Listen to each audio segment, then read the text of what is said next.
to go, I feel like it will be a whole lot easier for our esteemed guest Kitty Cat to join us if I actually have a link to send her. It's been that kind of week. How's everybody doing? I hope everybody else is doing well. It's been super rainy here. Strangely, it's the first week of summer vacation, so the kids are home, and it's just been rainy, so it's kind of a bummer, right? But we're excited to get into summer activities. It's literally going to be like a summer of bike rides and trips to the lake and stuff for us. It just sounds so darn wholesome. I don't even know what to do with myself. Um, yeah. So happy Wednesday, everybody. I don't know. We could go out and look at the garden. I guess I keep saying I'm going to do that, and then I haven't. Oh, I should take y'all on a tour through what's left of my. Okay. So what happened was I have been working over here for 5 years or something, in my little garden area that you've seen so many times on the channel. And shoot, I can't see myself at all. Oh, here she is. Ah, off the hook.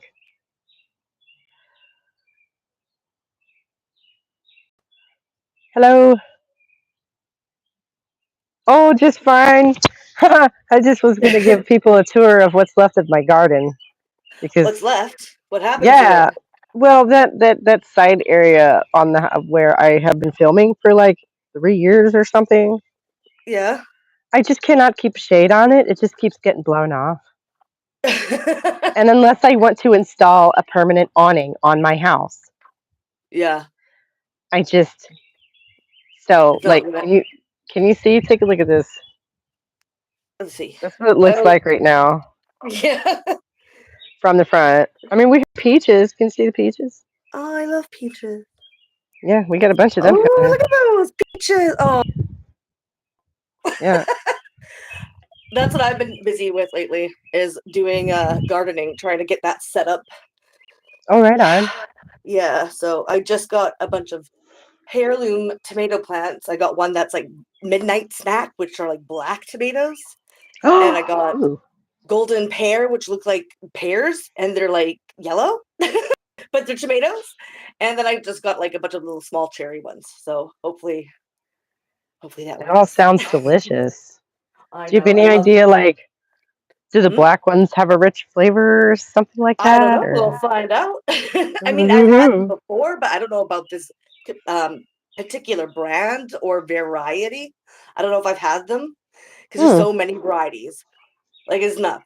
Look You at go my to a plant blackberries. store for tomatoes and like you're like, oh, I just want a tomato. Look over, there's like 20 different varieties. And you're like, oh, Yeah, it's just a paralysis of choice. So you're just like, that one looks fun, whatever. yeah, that one looks like fun. That's different. Yeah, I'd like to let's see about this one. Black tomatoes. Well, that's different. Right? Yeah, it's And you funny. gotta have your Even like the cherries. mints, the Absolutely. things that they do with all the mints now. Like I go to the store and I'm like just planning to get the mojito mint, and I'm looking and I see Mhm. chocolate mint. I'm like, oh. And then I look over and I see berry mint and then strawberry mint. I'm like, what is going pineapple mint? I'm like, well, That's just damn. weird. That's weird. But, Yeah, but they but look smell at my good. blackberries. Look look at my Oh, blackberries. Oh, look, they're even, oh, I even got some ripe and everything. yeah, But like and the they're mid, growing like everywhere. They have like taken over oh, basically they will over do here that. because this is the spot that had been in the shade. Yeah, we And have, I had the camera like right there, and so I'm standing like right in the shot I would have been yeah, where I used to film out here. wow. Yep. Let's see if I can Blackberries find the shot. are invasive, right? Most blackberries varieties are invasive, so we have a big issue with the Mm. English European variety in our park in my backyard, and Oh I'm wow. constantly trying to like get at it, but like they're so underground and they're so invasive, and they're Wow. See, killing all the salmon berries, and like I'm like, ugh. I didn't even think But about that when I planted these 3 years ago or something. And of course, this is English ivy all over right here. that's what we have Um, too. Yeah, yeah. that's a And bitch. and here's my bench where I used to sit. Look at that. One season without shade. Look what happened. Yeah, look at that. Overgrown. Yeah. There we go. Yeah, Maybe that kind of looks familiar. yeah. That's what I've been doing. I've been trying to get all the things that have grown over, since the winter and then spring to get back, right? Trying to cut all of them back, and it's been a lot of work. I've been really busy doing that. Ooh, they're tart. Oh Ooh. yeah, the first ones are always the most tart, right? And Yeah. sour. Yeah. Yeah, well, and I think there's just something funny about our soil because, I could count the number of really sweet berries that I've managed to get out of here on one hand. And it's been for Really. like 5 years. Yeah. So, you know, I need to do something about that and like enrich the soil and Yeah. holy cow. Yeah. Holy cow, if I don't have time for that. We have our raised beds here. Some of her marigolds Yeah. are coming back up, so the butterflies are gonna have some fun. I'm pretty Something. happy about Yeah, that. that's good. And the hummingbirds love them too. Oh, I saw one of them literally yesterday. Um, This is my yeah, yeah, I love hummingbirds. They're so cute. They're I aggressive know. fuckers, but they're cute. Well, he wasn't coming at me, so it was all Yeah, good. they're mostly aggressive with each other. Like, have you seen them Yeah. fight? No, but I haven't. They literally body check each other. Oh, Good I thing I'm would love to flying. see That's about that. it. I need to put out a feeder. But this is our Yeah, lettuce and carrots. And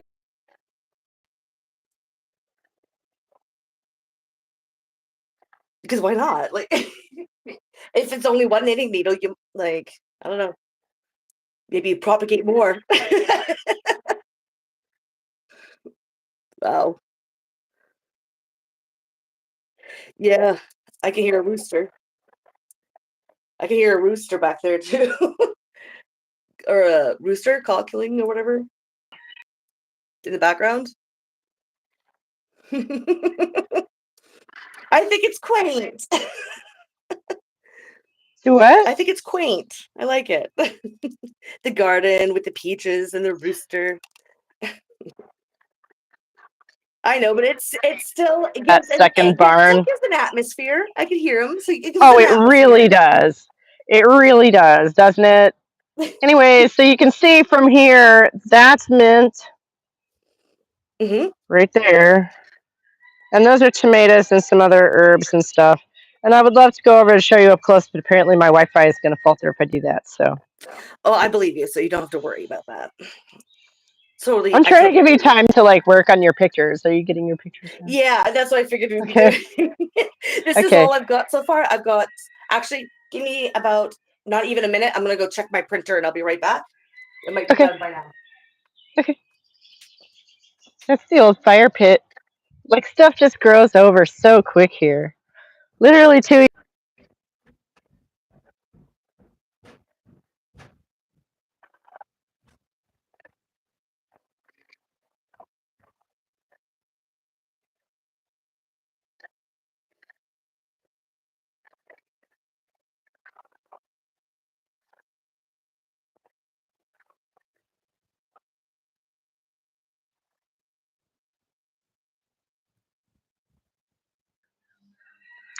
There's a cat. Hi, Junebug. Hello.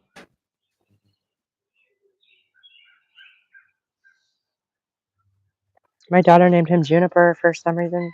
It's cute, but she thought it was a girl. So I almost don't even hear the rooster anymore, honestly. I forget about him. Reefer Wizard said hi. What up? The chemtrails are coming to my town. Man, do you have any idea? You have no idea where I am, obviously, because, like, what? Are you saying there are going to be airplanes flying over? Like, what is that? Oh my gosh.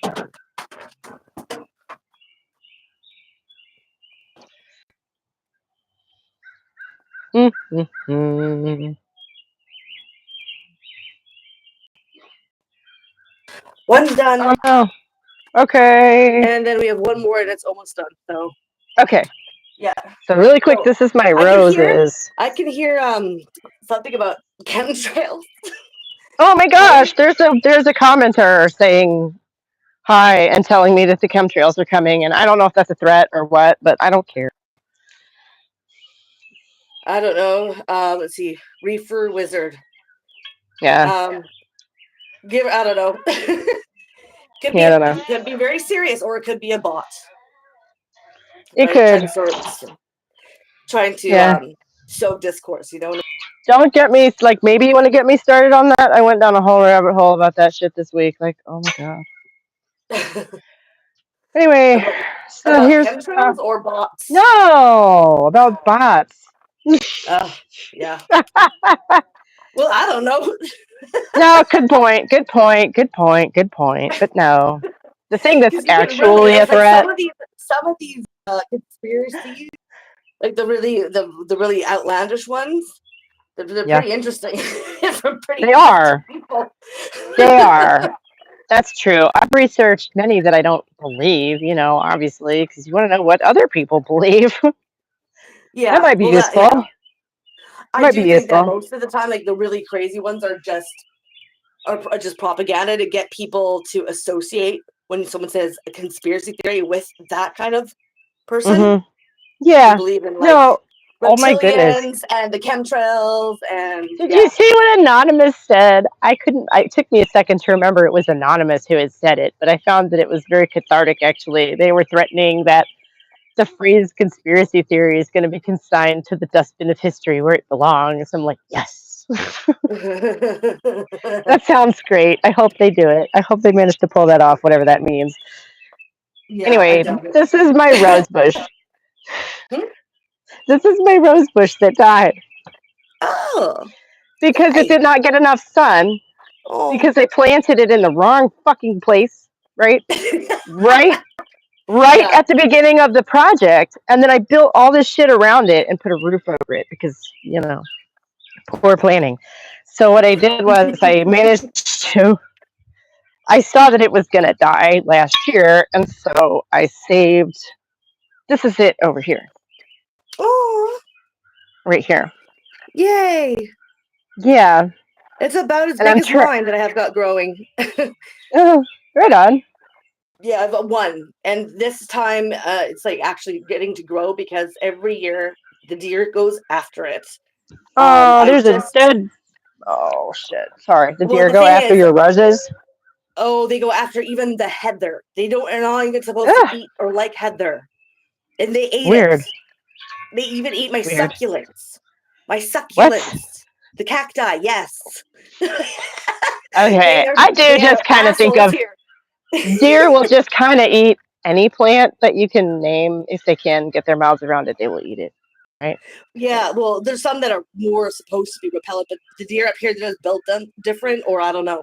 But what I Yeah. found works was a solution. It's all natural. It's called bobbits, Hmm. and it's a bunch of it's just water with spices, different spices, and it stinks really bad. Hmm. But you spray and then let it settle in a few days. You can't smell it, but the deer can, right? So they stay away from Hmm. it. It's all natural, so no chemicals. And I've used it and it Nice. actually works. That's So damn awesome. expensive though. But yeah, I've Oh. actually had my my stuff growing that I couldn't have grown before because it kept getting eaten. Oh, that's So awesome. and my rose was able to survive through all those years of just getting gnawed on. And now is actually Oh. growing. I can't even remember what color it is. Oh, I was gonna ask. Oh my I goodness. have no clue. These are So pink. These are like yeah, I have magenta. not a clue. It might be yellow Ooh. with a pink outline. I don't know though for sure. Ooh, that would be really pretty. Yeah, I think I vaguely remember that, but I can't be certain. It's been that long. Mhm. And anyway, this is the lilac that's over on that far side of the house where it gets no light at all and it's getting ready to be eaten up by the vines in the shrubbery. Yeah, lilacs are So weird. right. So I'm trying to do the same thing that I did with the rose bush with the lilac here, and Yeah. I think it's taking. Like it's been in there for about a month and a half, and it's not Well, it dead. seems like it's still alive, right? Right, yeah. So I think it rooted, and it's got a couple of little sprigs of something coming up there. So Oh, good. I here's love hoping. lilac. I love Oh, I lilac. know, The right? smell, oh my god.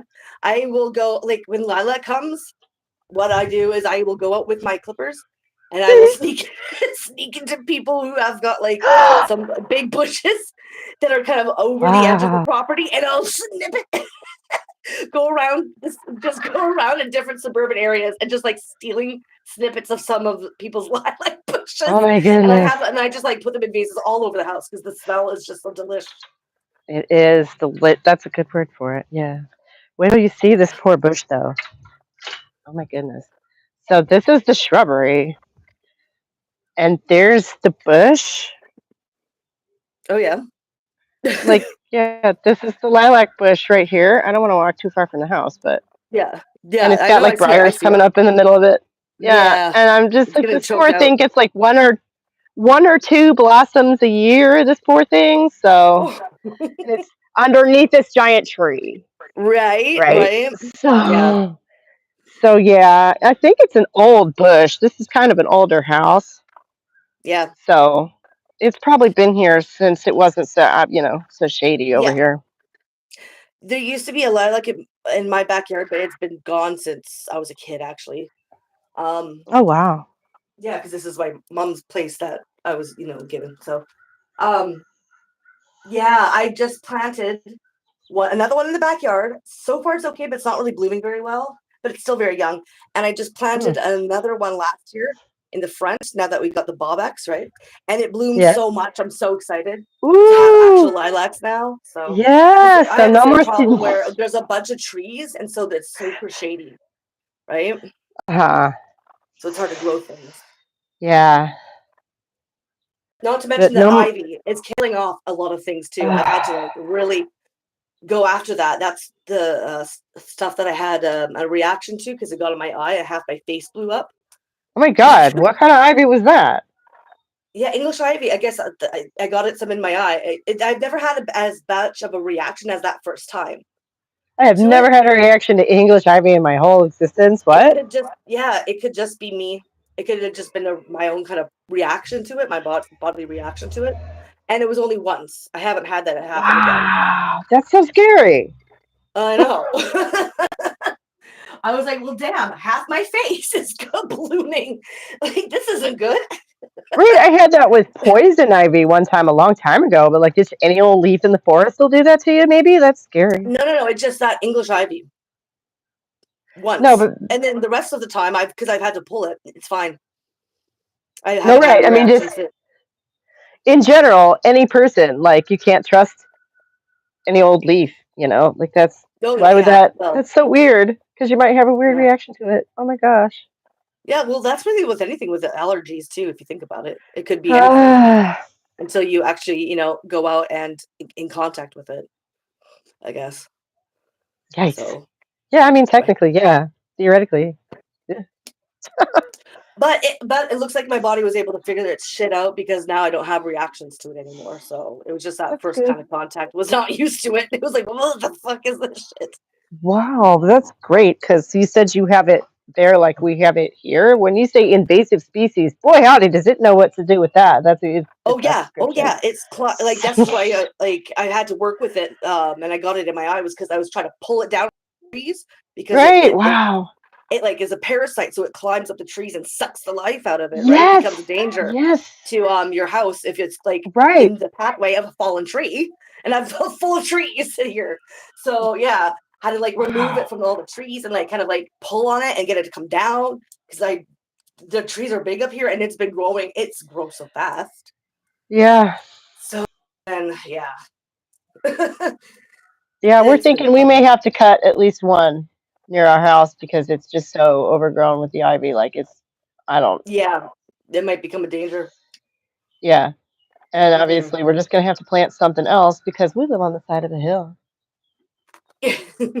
and erosion, is bad. What Yeah. do you want, babe? A hug? Okay, you hug. I'm gonna go grab that last photo because it should Okay. be done by now. Can you set a timer for 40 minutes? A timer for 40 minutes? Why? Did you finish the story I told you to read? Then you're not finished. The 40 minutes of the rest of the minutes I need to read. No? Go finish the story.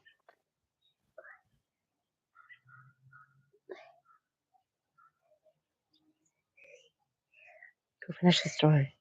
Owen, I'm not playing with you. Baby boy. One.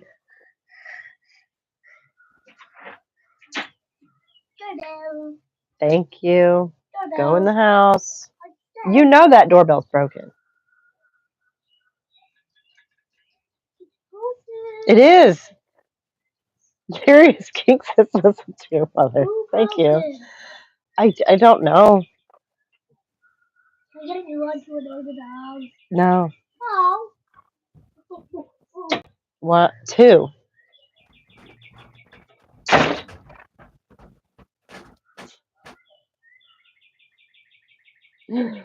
And thanks for like somebody. We haven't even got to the main topic of today's. I mean, video, live stream, podcast. What do you call a thing anymore where two people discuss I mean, I feel like podcast has just become a term for a situation where two people discuss a thing, even though that's not what we're doing at all. But it's most of person. If you stop, this would pack full senator over here to my house. Hmm? What? Um,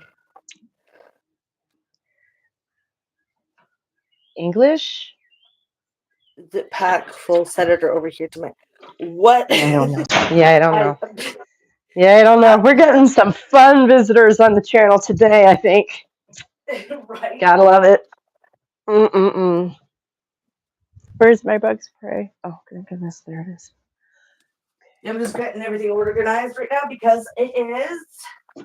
Yep, look me, Ma. If he is being bad, anything doing bad grades, see him over here. I'm gonna show him what a strip hearing would look like. I ain't saying you ain't strict. I think that. Yeah, right. I don't know what any of that is. This is gonna be a bot on haywire. Disavow all of that. Or somebody who is, perhaps intoxicated on something. Um, Come on, phone, cooperate with me.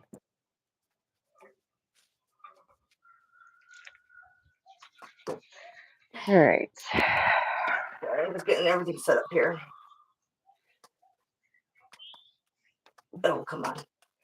But yeah, as far as that, I just think that the problem's been going on so much longer than I had any idea. The bot thing. Yeah. Because it occurred to me, like, what are they training it on? Static information? I doubt it.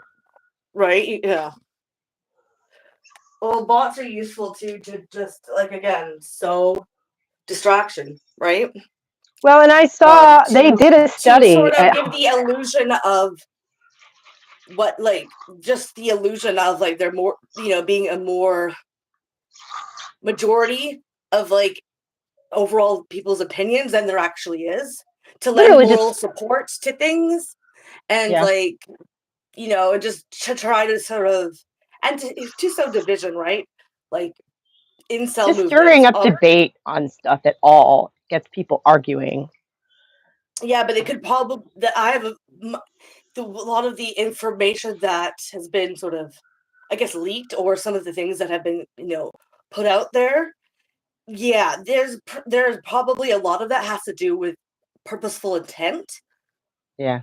Are people arguing purposefully as Right. a reason to try to dissuade collective unity on topics, and to give the illusion that there's more support for a lot of more fringe movements than there actually literally is. Mm-hmm.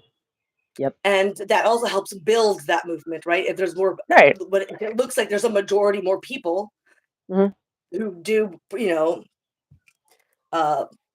promote that kind of like, different things or like ideologies, like, incel movement, one of them.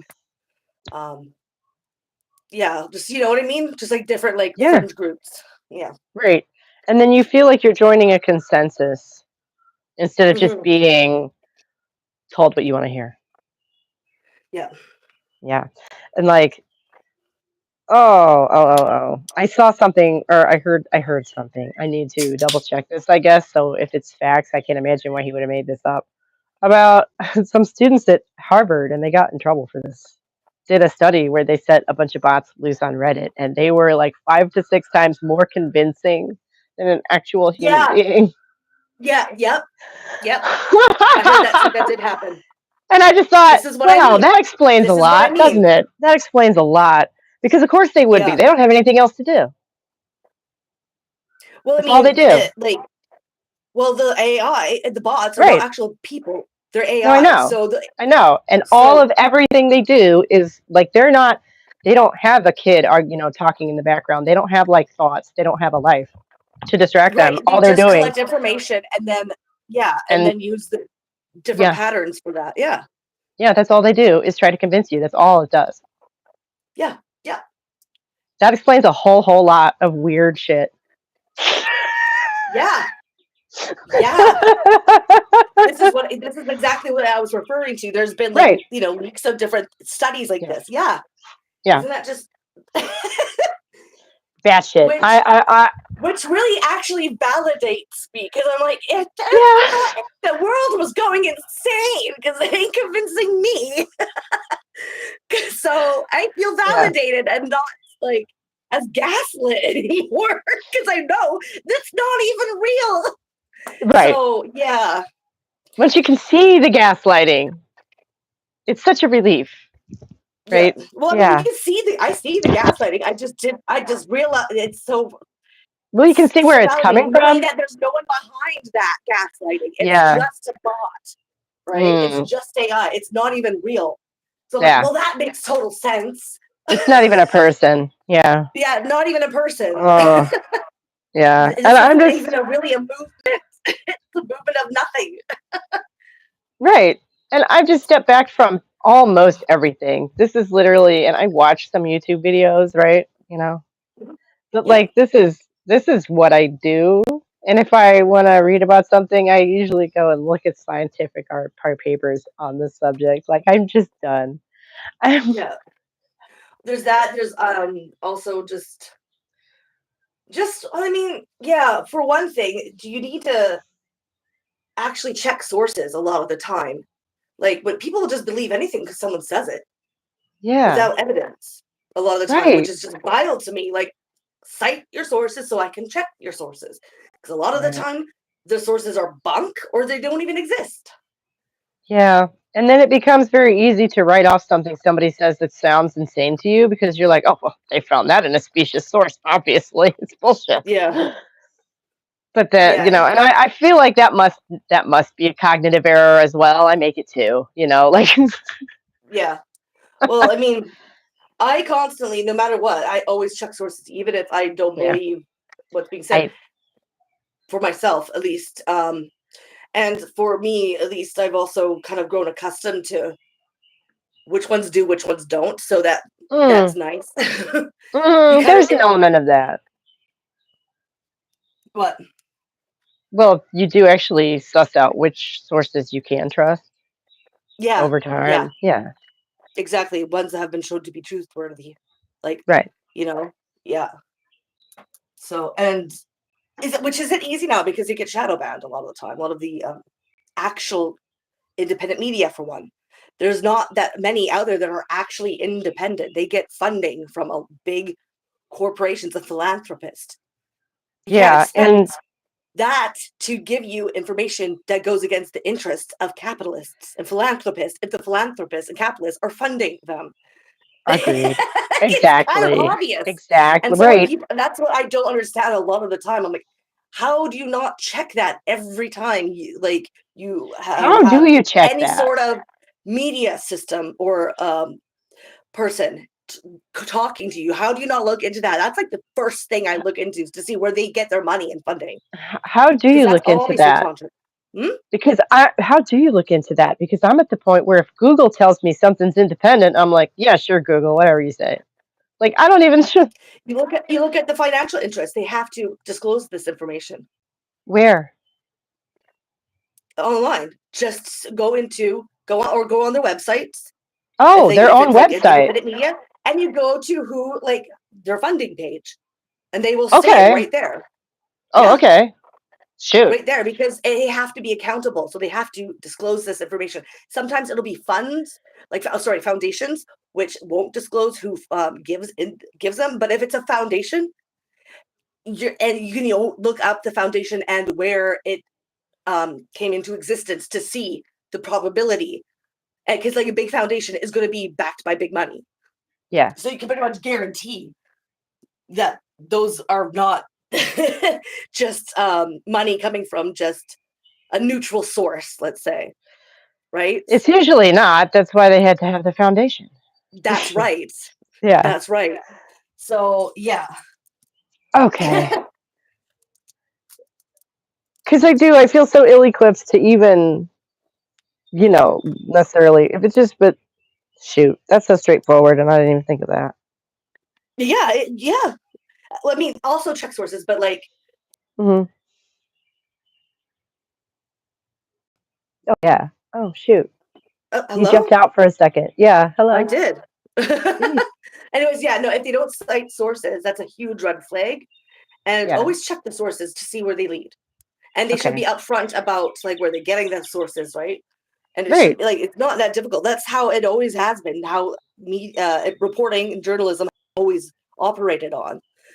But in the information era, a lot of people aren't being told how to look up information and sort of weigh whether or not it's has legitimacy or not. Yeah. Yeah. Yeah. So Yeah. Media literacy, I guess they call that. yeah, Mm, like, yeah. So I've been, like,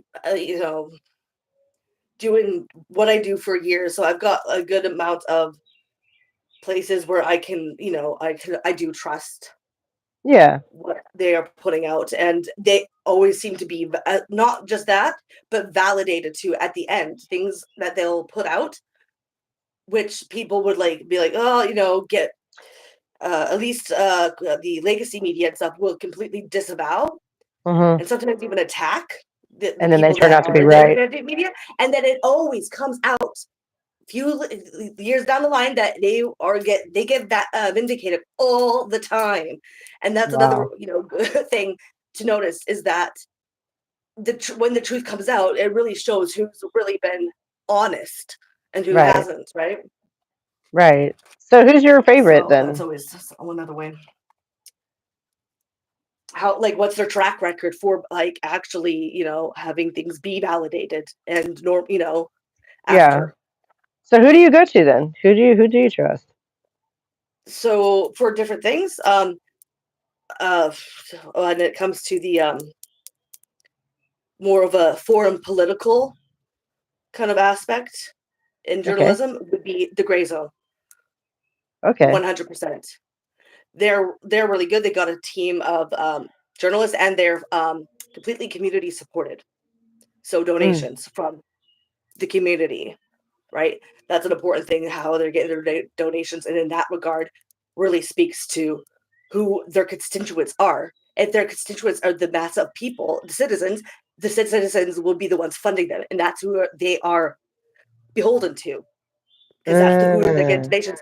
If they're beholden to foundations and grants, that's big money. That's elite money. That's who their Right. constituents are, Right. right? That's who they are representing when they give you information.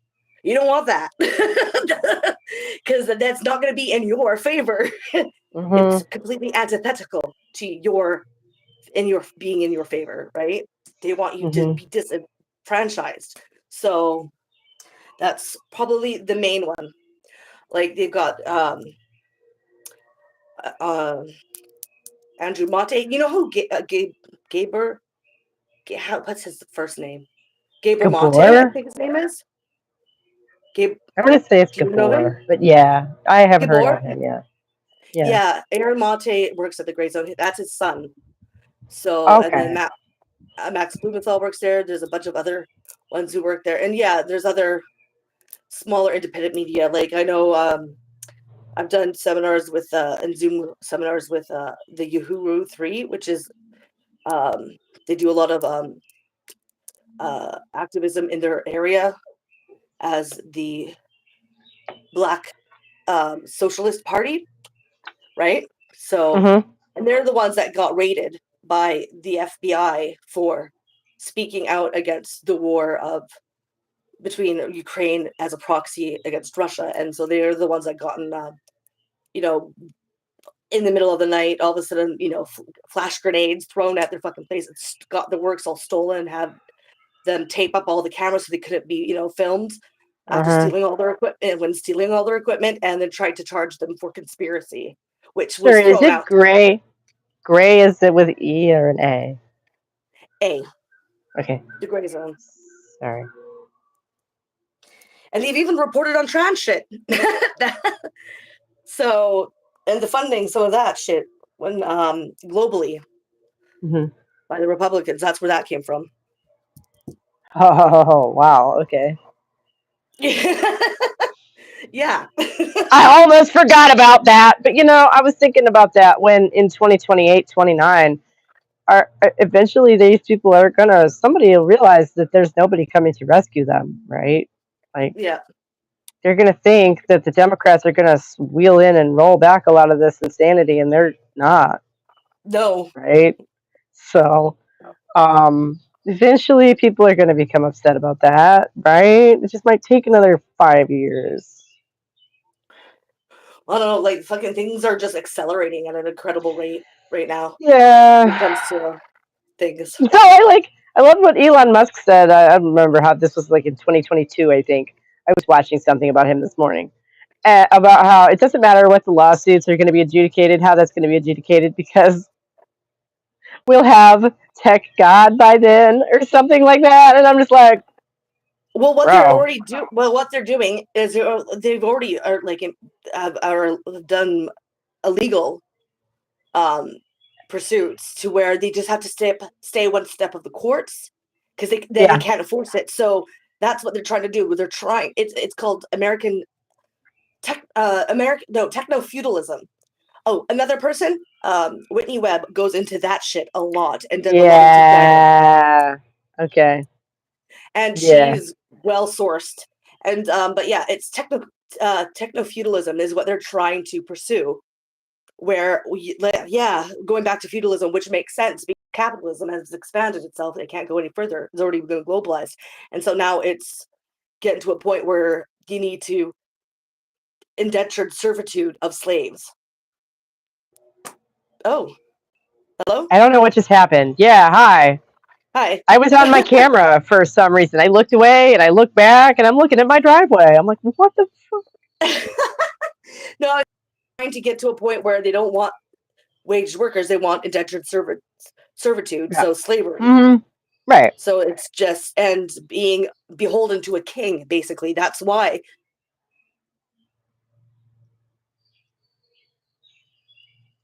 Hello? It's because Oh. they can't as long as they stay one step forward, and that's what they're doing, They've trying been to doing put that for in a long place. time. They've been Yeah, doing well, that for it's a been coming long to this for a long time. time, and that's why you got Palantir, you got all that the tech bros, right? Really Yeah. sort of conglomerating and fueling this Yeah. because they have and trying to promote AI and get that through law because Hmm. then you don't need uppity workers anymore because Yeah. they can just Yay. they can starve to death. That's what's going to end up happening Yeah. No, because yeah. the factories and all that they could talk about that are not coming back, and if they do, they're going to be managed by AI, not workers. They have no need Ah, for people here anymore, and if they have no need yeah. for them, what do you do with a broken tool? You throw it Yep. away. Yep. That should scare people. Right, So yeah. And I feel like it's going to be they're going to hold on to this mirage of, oh, the Democrats are going to come back and save us. You Well, of know, course they are, but that's not going to so happen. that's frustrating. You know what I mean? Like Oh yeah, that's very it's frustrating, and it frustrating might because be. it's the idea. It's not realizing the idea that these both these parties don't give a shit about you. No. They just work for different elites, a different group of elites, but they all know each other. It's a big club, and you ain't in it. Right. Oh my gosh, I was listening to something else yesterday. Somebody said that we're so even far past like that George Carlin routine at this point. Like, yeah, like not that line specifically, but like the bit about rights versus privileges. I think it was like, yeah, um, I can't it's hear you not. It's picking up. oh great, that's okay because I can't quite remember what he was talking about anyway. I But mean, I don't yeah, remember everything that he said, but there's things like, yeah, there's other things that he said that are completely true. oh Carlin, yeah, There no, you I go. So agree with coming for him. your security, they're going to get what your like old age pensions, your security, and they're going to get it. Right, You know why? and Because that's they own you. yeah. And that's what they're doing now. They're trying to take all of that for themselves and leave nothing for everyone else because they're bastards. It's not like they're billionaires. It's not like taking all this extra money as Social Security is going to improve their livelihoods at all. It's not even going to be missed. They're doing it because they can and they like power. Yep. It's just symbolism for them. It's just a big, it's just, the idea of people being able to not be beholden 100% completely to them is like disgusting to towards them, and they need to take that away. No, I was listening to a bunch of stuff last couple of days, and that was somebody talking about George Carlin, and I don't remember exactly what he said, but he was also talking about Bell Hooks's domination model of masculinity, and that's what that is. Like that I don't know whole, anything about that. oh my God, that whole alpha male domination, like that, like what you were just saying, where they'll just take it from you because they can Yeah, to dominate you because that's what they do. yeah, yeah. Yeah, yeah. It's a power trip. It's just an Hmm. egotistical power trip for them. Yeah. Yep. Ugh. Well, this is depressing. Yeah. And I have we reached that part in the book yet? We haven't, have we? But I was thinking about how, the AI is kind of like it's convincing people they're God and whatever and like becoming their friend and like somebody was saying that it's like it's love bombing them, like the first stage in an abusive relationship. And I went, ooh, Because they you want to know. separate them from community and isolate themselves. Hmm. Because if that Yeah, happens, then they don't have the ability to fight back on resist power, right. Or right? even So realize they're that they trying. It's should hyper because the AI is their individualism. friend. Yeah, but it's not their friend. It's there to No, manipulate them into right. isolation. Yeah. Yeah, yeah. And but so it reminded me of the taking of the commons, and this time it's your mind. Hmm. That free space where you get to Yeah. roam and be free. Yeah, Yeah. no, and grow things and nurture things and be creative and have your own thing. Yeah, no, you don't get to do that anymore. Yeah. You don't have the ability. You don't have the. They don't. They think that you don't have the right to your own subsistence, to your Yeah, own right, ability to be self-reliant. Because if you exactly. are and not need them, then they lose their power, so they cannot have that. Well, so am I imagining things that maybe like so back in the day it was land, and then over time it's just got like nearer and nearer and like the eating away at like everything until now it's like all the way in your Yeah. own head. Yeah. Yes. We And are it's the taken last. them This is like what transhumanism is all about. It's about hmm literally disassociating and disassociating ourselves from our actual bodies so that they can slice them up and then repack it back to us. It's about like to call. yeah, right. Can you hear me? Doggone it. I hope this doesn't happen while you're reading because I won't be able to tell you I can't hear you. Hello? You are completely silent. Oh man, this bites. Girl.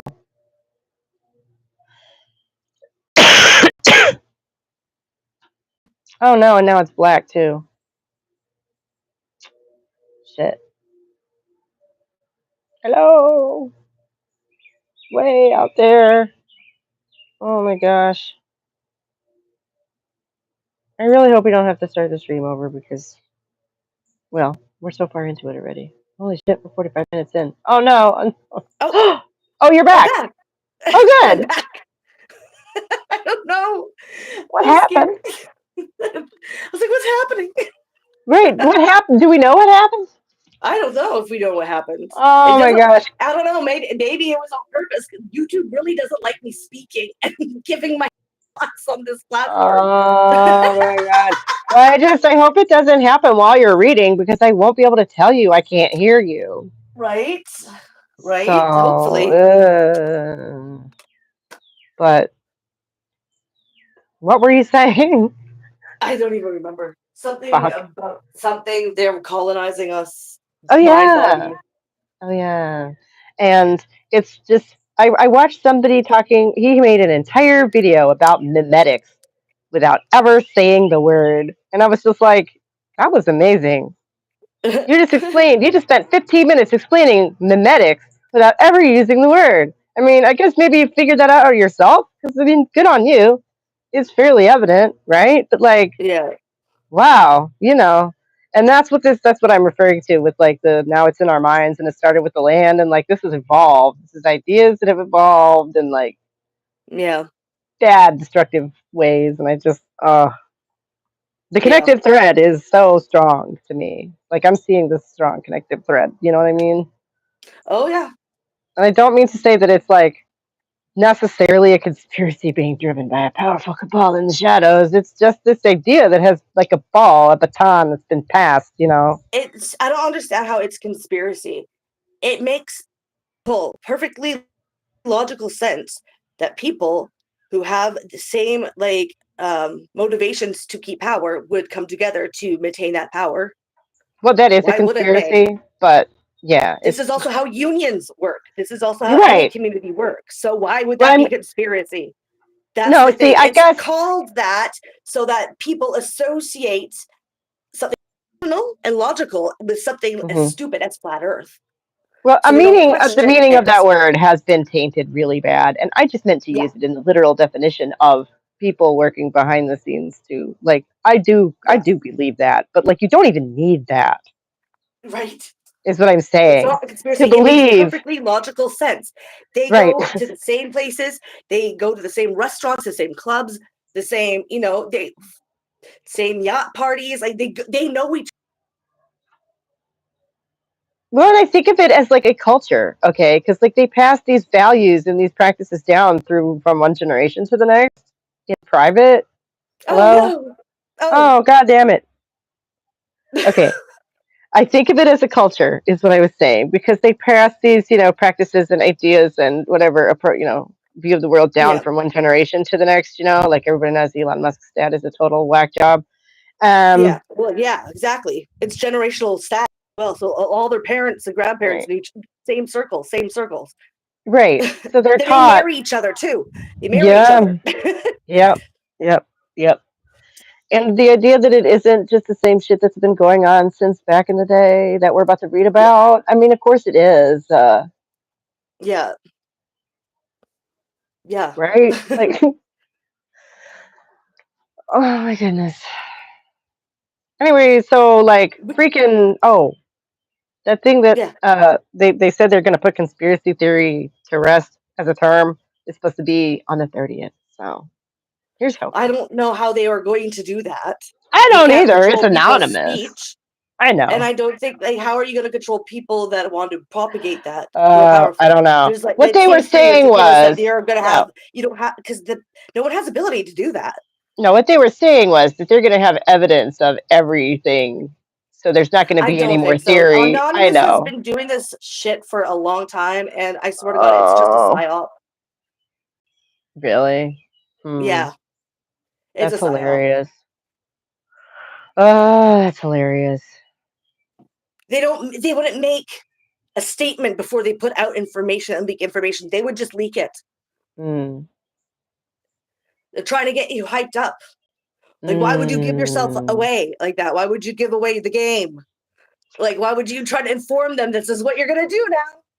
Right. No, like I say, it's just kind of, I'm like, well, here's Yeah. hoping. Finished with your best story?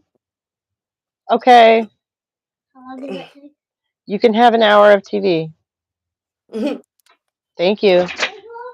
That did actually take him right about an hour to read that story too, because we've been on here for 50 minutes, and I had him do that before I got on here. Oh, funny. Well, you know what? Yeah. What I can do is I cannot put in my microphone, and then I could hear you Okay. if you start breaking up or I start breaking up. Yeah. Okay. Because you sound Because it seems fine to to go me back to without it. online after a few seconds, right? Mhm. So you can always inform me when that happens. Yeah. How's that? Sound good? Yeah.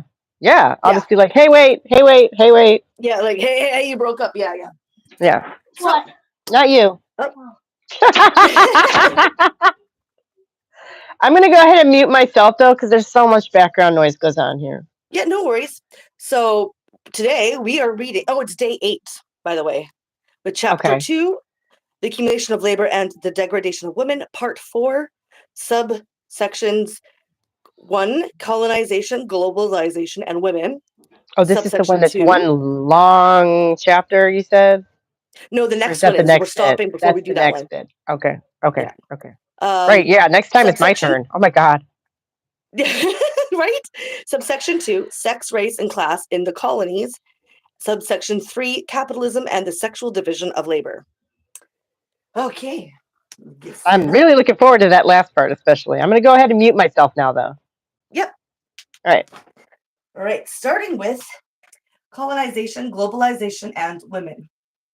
While the response to the population crisis in Europe was the subjugation of women to reproduction in colonial America, where colonization destroyed 95% of the Aboriginal population, the response was the slave trade, which delivered to the European ruling class an immense quantity of labor power. As early as the 16th century, approximately 1 million African slaves and indigenous workers were producing surplus value for Spain in colonial America at a rate of exploitation far higher than that of workers in Europe, and contributing to sectors of the European economy that were developing in a capitalist direction. By 1600, Brazil alone exported twice the value in sugar of all the wool that England exported in the same year.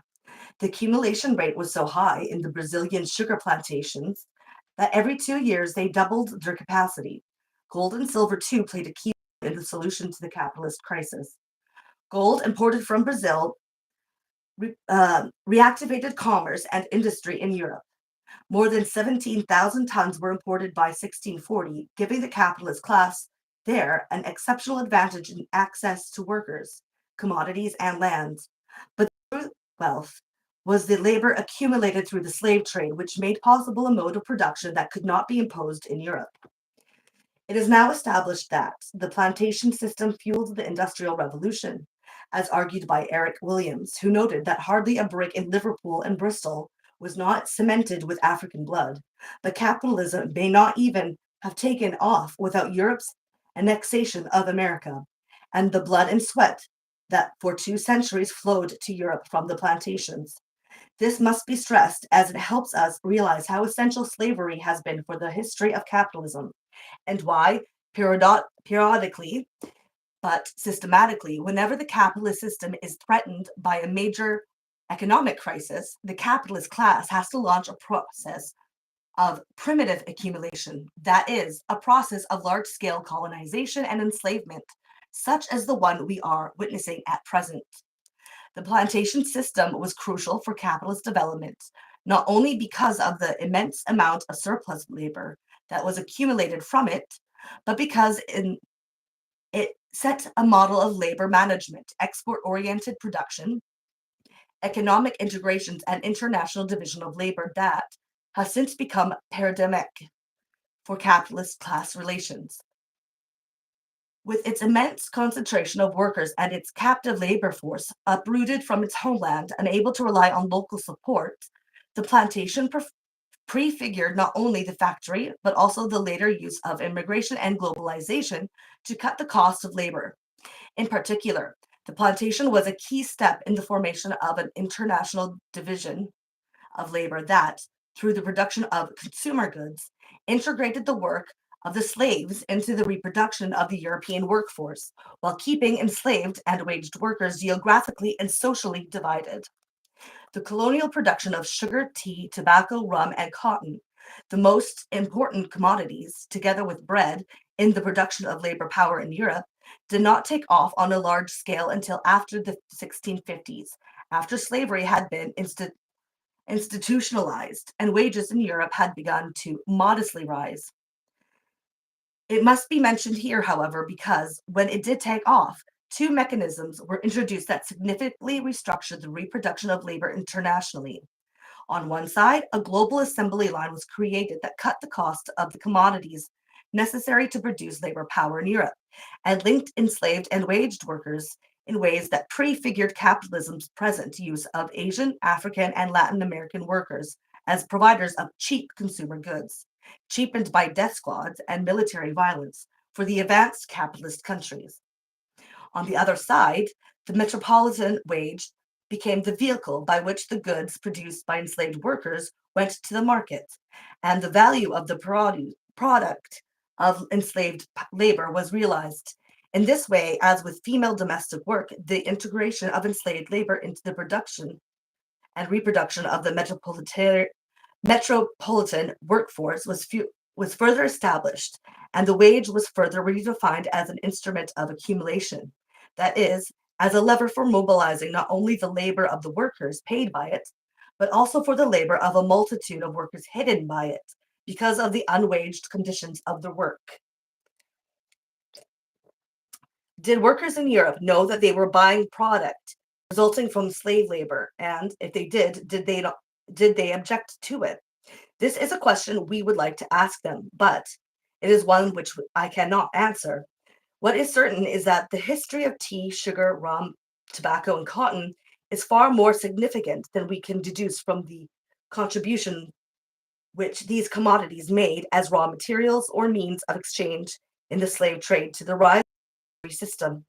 For what traveled with these exports was not only the blood of the slaves, but the seeds of a new science of exploitation and a new division of the working class by which waged work, rather than providing an alternative to slavery, was made to depend on it for its own existence as a means, like female unpaid labor, for the expansion of the unpaid part of the waged working day.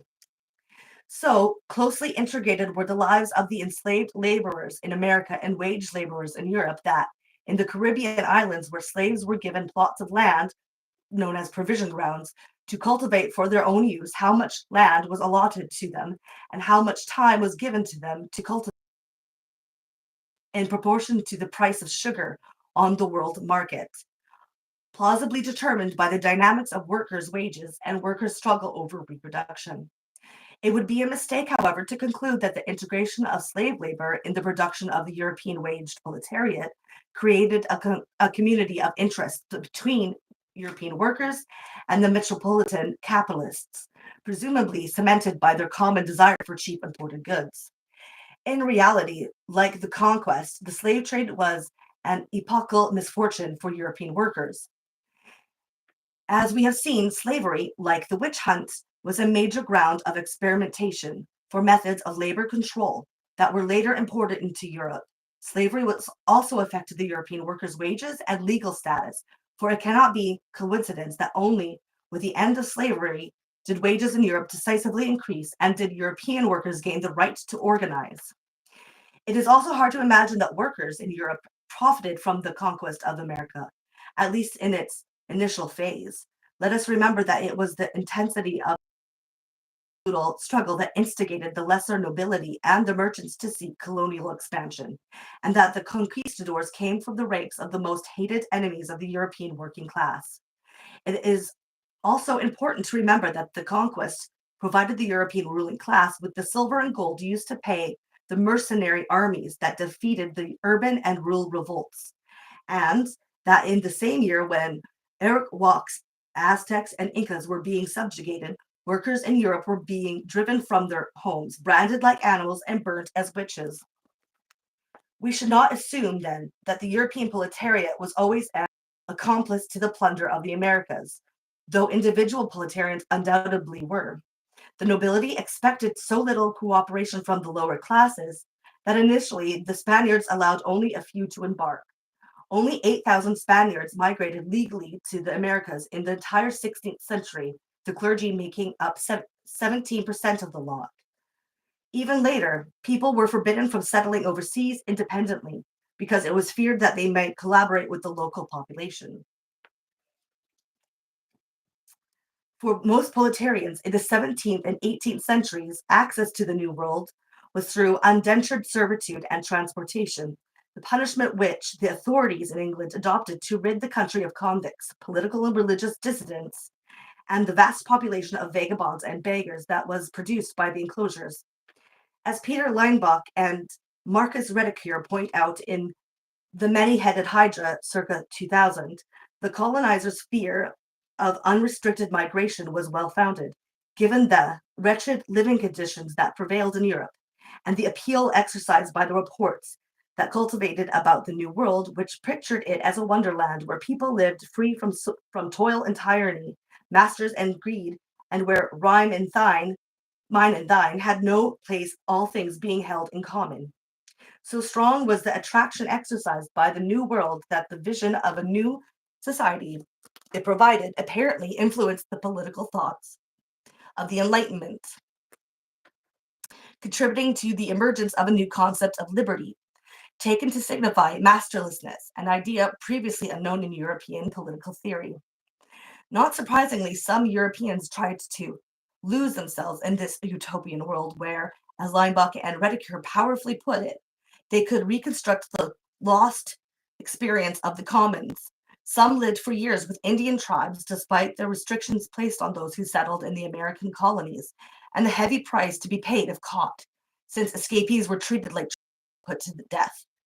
This was the fate of some young English settlers of Virginia who, having run away to live with Indians on being caught, were condemned by the colony's councilmen to be burned, broken on the wheel, and then hanged and shot to death.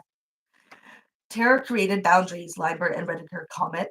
Yet, as late as 1699, the English still had a great difficulty persuading the people who the Indians had captivated to leave their Indian manner of living.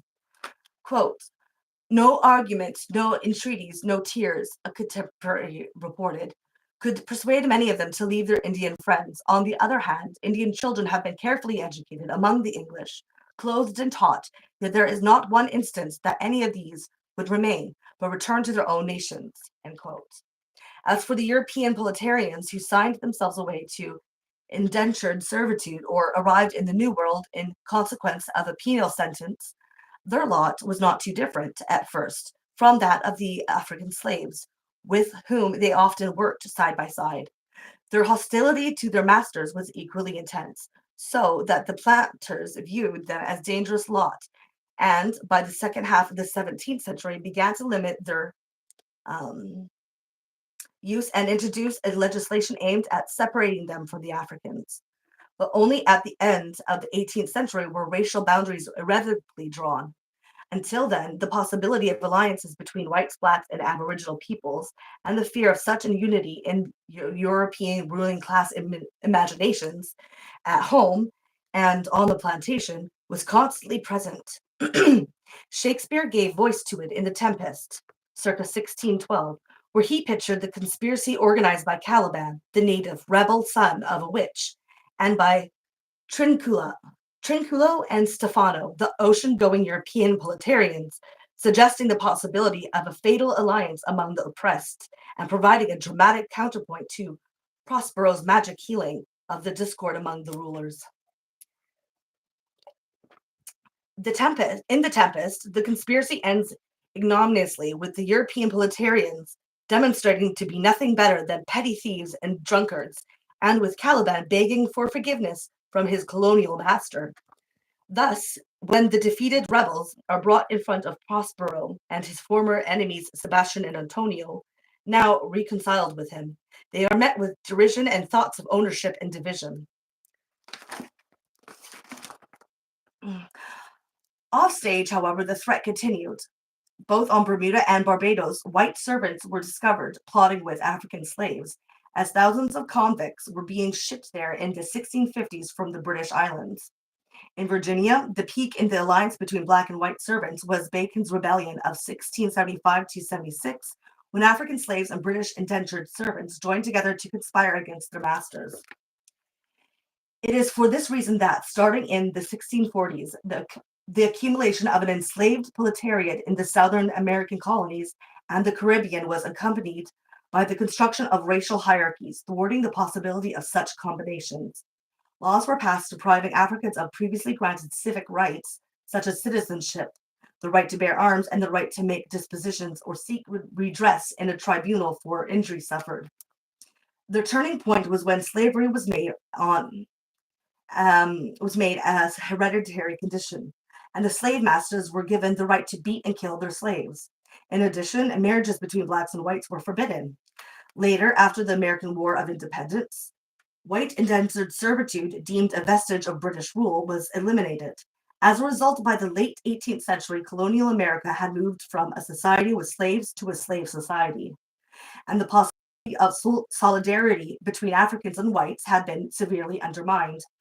White in the colonies became not just a badge of social and economic privilege, serving to designate those who, until 1650, had been called Christians and afterwards English or freemen, but a moral attribute and means by which social hegemony was naturalized. Black or African, by contrast, became synonymous with slave, so much so that freed Black people, still a sizable presence in early 17th century America, were later forced to prove that they were free. And subsection sex, race, and class in the colonies. Are we still good? Are you still there? Yeah. Okay. Just Yep. checking You're sounding great. Yep. All right. All right. Sex, race, and class in the colonies. Would Caliban's conspiracy have had a different outcome had its protagonists been women?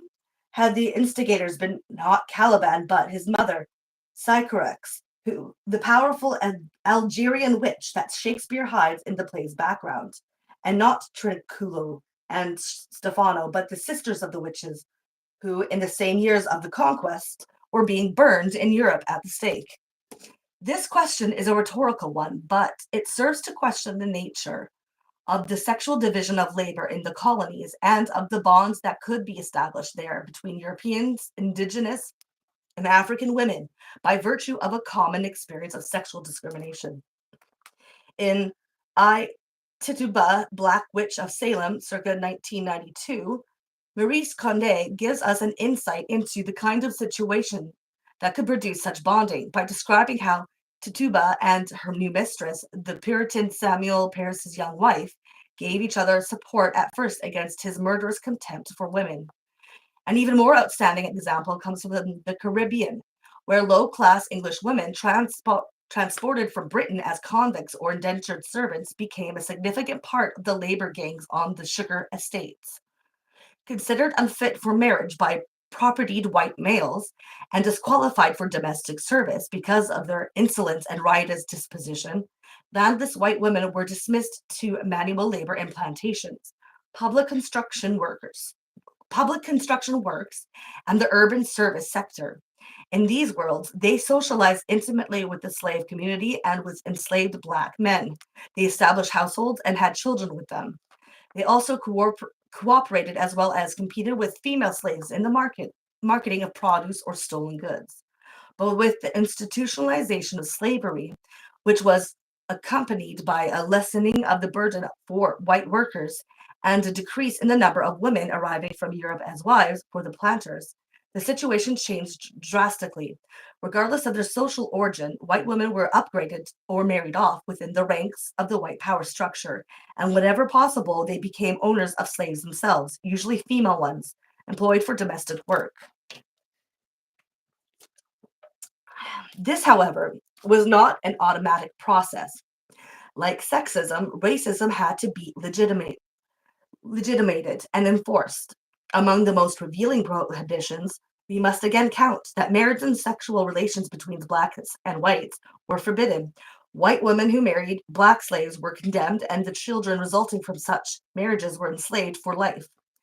Passed in Maryland and Virginia in the 1660s, these laws proved that a segregated racist society was instituted from above, and that intimate relations between blacks and whites must have been very common indeed if life enslavement was deemed necessary to terminate them, as if following the script laid out by the witch hunt. The new laws demonized the relation between white women and black men. When they were passed in the 1660s, the witch hunt in Europe was coming to an end. But in America, all the taboos surrounding the witch and the black devil were being revved up, this time with the added expense of black men. Divide and rule also became official policy in the Spanish colonies. After a period when the numerical inferiority of the colonists recommended a more liberal attitude towards interethnic relations and alliances with the local chiefs through marriage. But in the 1540s, as the increase in the number of mestizos was undermining colonial privilege, race was established as a key factor in the transmission of property, and a racial hierarchy was put in place to separate indigenous, mestizos, and mulattoes from each other and from the white population. Prohibitions relating to marriage and female sexuality served here too to enforce social exclusion. But in Spanish America, segregation along racial lines succeeded only in part, checked by migration, population decline, indigenous revolt, and the formation of a white urban proletariat with no prospect of economic advancement, and therefore prone to identify with mestizos and mulattoes more than with the white upper class. Thus, while in the plantation societies of the Caribbean, the differences between European and Africans increased with time. In the South American colonies, a recomposition became possible, especially among low-class European mestiza and African women who, beside their precarious economic position, shared the disadvantages deriving from the double standard built into the law, which made them vulnerable to male abuse. Ooh, forgot.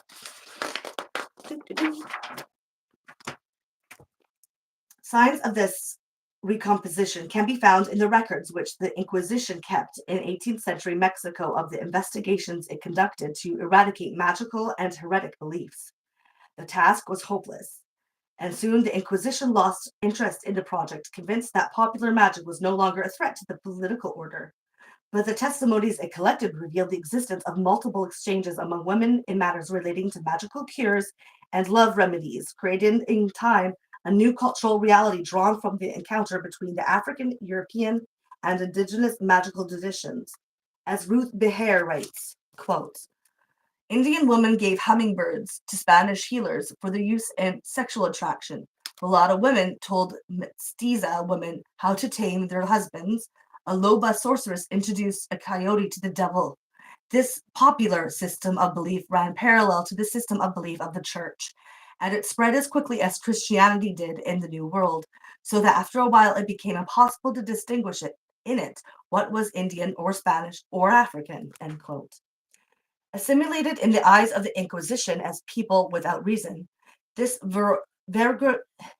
variegated female world with which Ruth Behar describes is a telling example of the alliances that, across colonial and color lines, women could build by virtue of their common experience and their interest in sharing the traditional knowledges and practices available to them to control their reproduction and fight sexual discrimination. Like discrimination on the basis of race, this was more than a cultural baggage which the colonizers brought from Europe with their pikes and horses. No less than the destruction of communalism, it was a strategy dictated by specific economic interests and the need to create the preconditions for a capitalist economy, and as such, always adjusted to the task at hand. In Mexico and Peru, decline recommended that female domestic labor in the home be re-incentivized. A new sexual hierarchy was introduced by the Spanish authorities that stripped indigenous women of their autonomy and gave their male kin more power over them. Under the new laws, married women became men's property and were forced, against the traditional custom, to follow their husbands to their homes. A compadrazgo system was also created, further limiting their rights, placing the authority over children in male hands. In addition, to ensure that indigenous women reproduced, the workers recruited to do mita work in the mines. The Spanish authorities legislated that no one could separate husband from wife, which meant that women were forced to follow their husbands whether they wanted it or not, even to areas known to be death camps due to the pollution created by the mining. The intervention of French Jesuits in the disciplining and training of the Montagnese Nascapi in mid 17th century Canada provides a revealing example of how gender differences were accumulated.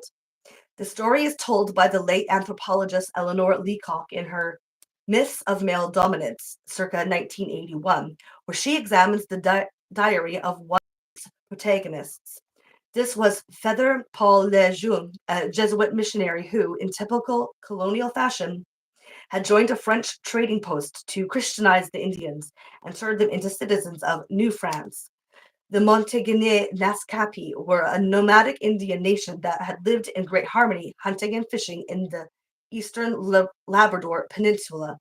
But by the time of Lejeune's arrival, their community was being undermined by the presence of Europeans and the spread of fur trading, so that some men eager to strike a commercial alliance with them were amenable to letting the French dictate how they should govern themselves. As often happened when Europeans came in contact with Native American populations, the French were impressed by Montagnais Nascapi's generosity, their sense of cooperation and indifference to status, but they were scandalized by their lack of morals. They saw that the Nascapi had no conception of private property, of authority, of male superiority, and they even refused to punish their children. The Jesuits decided to change all that, setting out to teach the Indians the basic elements of civilization, convinced that this was necessary to turn them into reliable trade partners. In this spirit, they first taught them that man is a master, that in France women do not rule their husbands, and that courting a knight, divorce at either partner's desire, and sexual freedom for both spouses before or after marriage had to be forbidden. Here is a telling exchange Lejeune had on this score with a Nascapi man. Quote, I told him it was not honorable for a woman to love anyone else except her husband, and that this evil being among them, he himself was not sure that his son, who was present, was his son. He replied, Thou hast no sense. You French people love only your children, but we love all the children of our tribe. I began to laugh, seeing that he philosophized in horse and mule fashion. End quote. Backed by the governor of New France, the Jesuits succeeded in convincing the Nascapi to provide themselves with some chiefs and bring their quote unquote women to order. Typically, one weapon they used was to insinuate that women who were too independent and did not obey their husbands were creatures of the devil. When angered by the men's attempts to subdue them, the Nascapi women ran away. The Jesuits persuaded the men to chase after their spouses and threatened them with imprisonment. Quote, such acts of justice, Lejeune proudly commented in one particular case, cause no surprise in France because it is usual there to proceed in that manner. But among these people, where everyone considers himself from birth as free as the wild animals that roam in their great forests, it is a marvel, or rather a miracle, to see a peremptory command obeyed, or any act of severity or justice performed. End quote. The Jesuits' greatest victory, however, was persuading the Nascapi to beat their children, believing that the savages' excessive fondness for their offspring was the major obstacle to their Christianization. Lejeune's diary records the first instance in which a girl was publicly beaten while one of her relatives gave a chilling lecture to the bystanders on the historic significance of the event.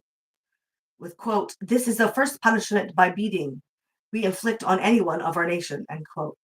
The Montagnais Nascapi men owed their training in male supremacy to the fact that the French wanted to instill in them the instinct for private property, to induce them to become reliable partners in the fur trade.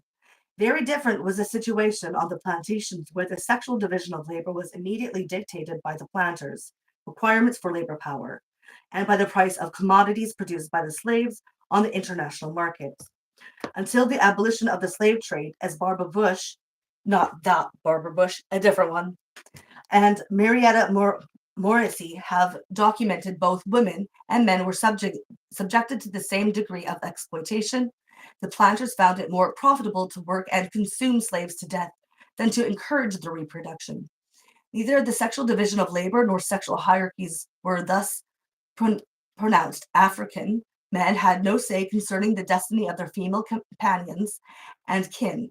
As for women, far from being given special consideration, they were expected to work in the fields like men, especially when sugar and tobacco were in high demand, and they were subject to the same cruel punishments even when pregnant.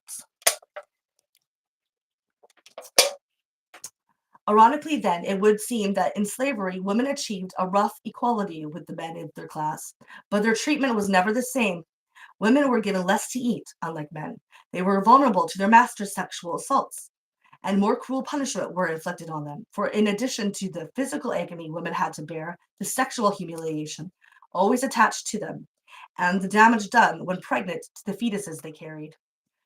A new page, moreover, opened after 1807 when the slave trade was abolished and the Caribbean and American planters adopted a slave breeding policy. As Hilary Beckles points out, in relation to the island of Barbados, plantation owners had attempted to control the reproductive patterns of female slaves since the 17th century, encouraging them to have fewer or more children in any given span of time, depending on how much field labor was needed. But only when the supply of African slaves diminished did the regulation of women's sexual relations and reproductive patterns become more systematic and intense. In Europe, forcing women to procreate had led to the imposition of capital punishment for contraception. In the plantations, where slaves were becoming a precious commodity, the shift to a breeding policy made women more vulnerable to sexual assault, though it led to some ameliorations of women's work conditions, a reduction of work hours, the building of lying in houses, the provision of midwives assisting the delivery, and expansion of social rights, as in of travel and assembly. But these changes could not reduce the damages inflicted on women by field labor, nor the bitterness women experienced because of their lack of freedom. With the exception of Barbados, the planters' attempt to expand the workforce through natural reproduction failed, and the birth rates on the plantations remained abnormally low. Whether this phenomenon was a result of outright resistance to the perpetuation of slavery, or a consequence of the physical debilitation produced by the harsh conditions to which enslaved women were subjected, it still is a matter of debate. But, as Bush points out, there are good reasons to believe that the main cause of the failure was the refusal of women to procreate. For as soon as slavery was eradicated, even when their economic condition in some respect deteriorated, the communities of freed slaves began to grow. Women's refusals of victimization also reshaped the sexual division of labor, as occurred in Caribbean islands where enslaved women turned themselves into semi-free market vendors of the products they cultivated in the provision grounds, given by the planters to the slaves so that they could to support themselves. The planters adopted this measure to save on the cost of reproducing labor, but access to the provision grounds turned out to be advantageous for the slaves as well. It gave them more mobility and the possibility to use the time allotted for the cultivation for other activities.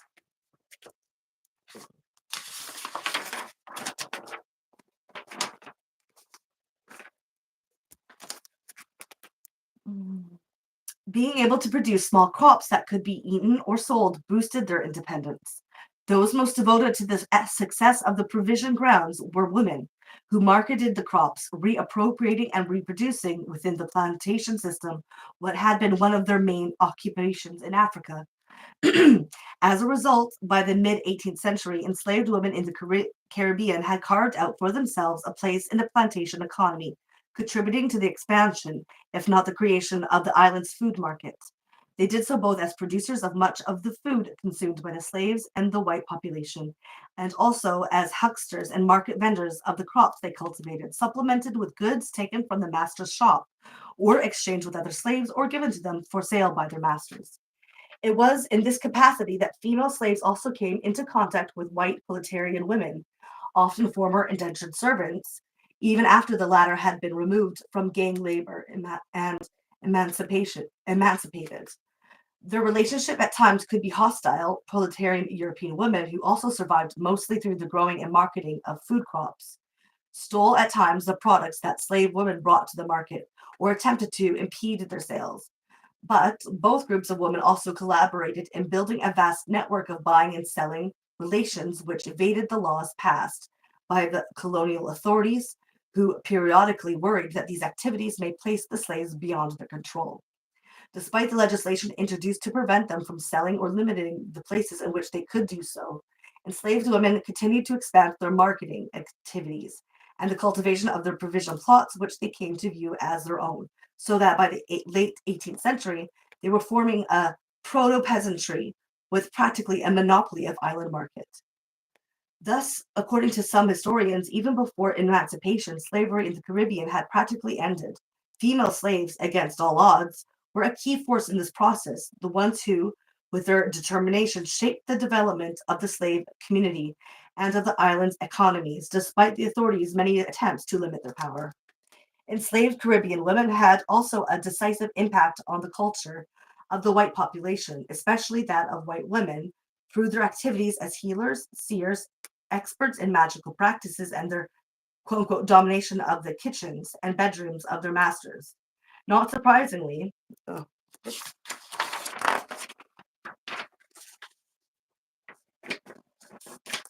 Not surprisingly, they were seen as the heart of the slave community. Visitors were impressed by their singing, their headkerchiefs and dresses, and their extravagant manner of speaking, which are now understood as a means of satirizing their masters. African and Creole women influenced the customs of poor female whites, whom a contemporary portrayed as behaving like Africans, walking with their children strapped on their hips while balancing trays with foods on their heads. But their main achievement was the development of a politics of self reliance grounded in survival strategies and female networks. These practices and the values attached to them, which Rosalind Terborg Penn has identified as the essential tenets of contemporary African feminism, redefined the African community of the diaspora. They created not only the foundations for a new female African identity, but also the foundations for a new society committed against the capitalist attempt to impose scarcity and dependence as structural conditions of life, to the reappropriation and concentration of women's land in women's hands of the fundamental means of subsistence, starting from the land, the production of food, and the intergenerational transmission of knowledge and cooperation. Now, I think we have one more subsection left to go. And I'm just going to do one thing here. Okay, let's see if I can do that.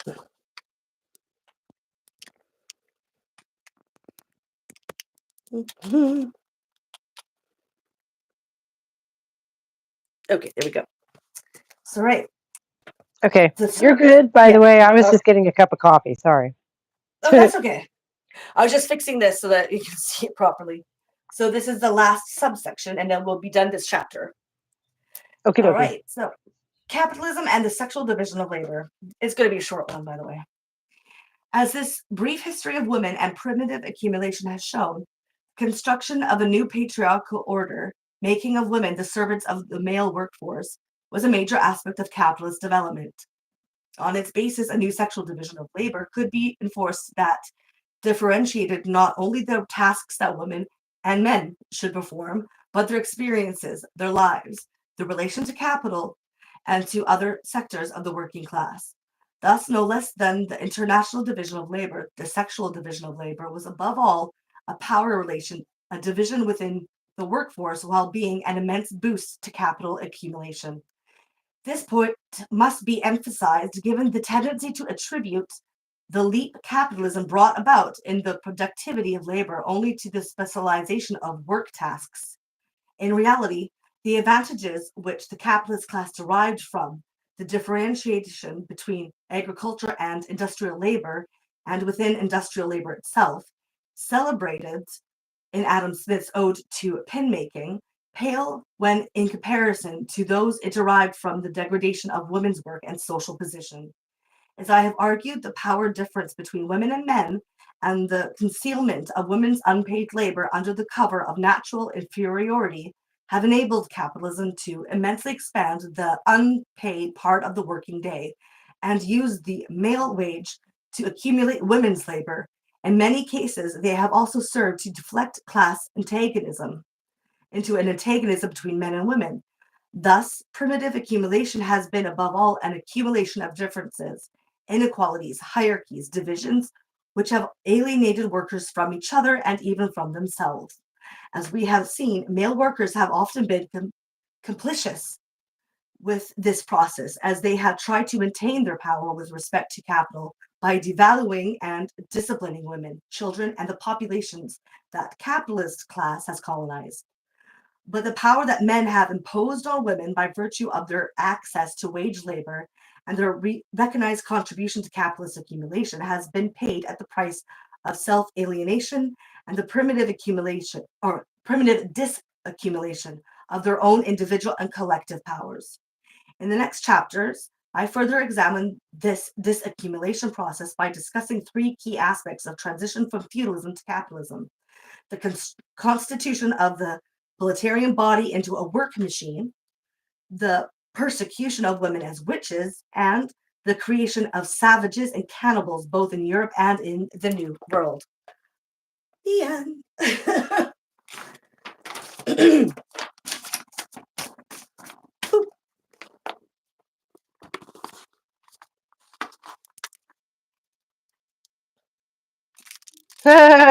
This is the part where you get to talk for a minute because I was actually just about to use the bathroom when you were finished. Yeah, I know. I just saw you get up and then come running back.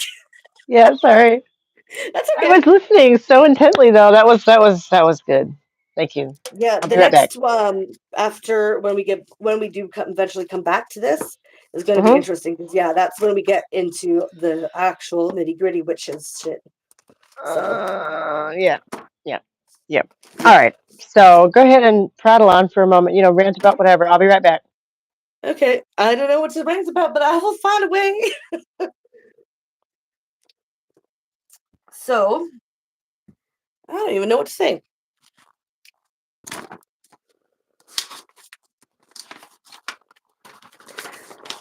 If no one knows, we are going to be taking a quick break of Caliban to listen to Rad Mum and her writing a book. So she's going to be reading that out. And so we'll be taking a break of Caliban, but hopefully you will be enjoying this enough that you'll come back when we're done with the book reading. So, because we are going to be getting into some interesting things, such as the actual witch burnings. As we can see here, this is the next chapter. So we've got some devil worshipping and witch burning things going on here. So I'll just show you some of the photos so you can get excited if this excites you.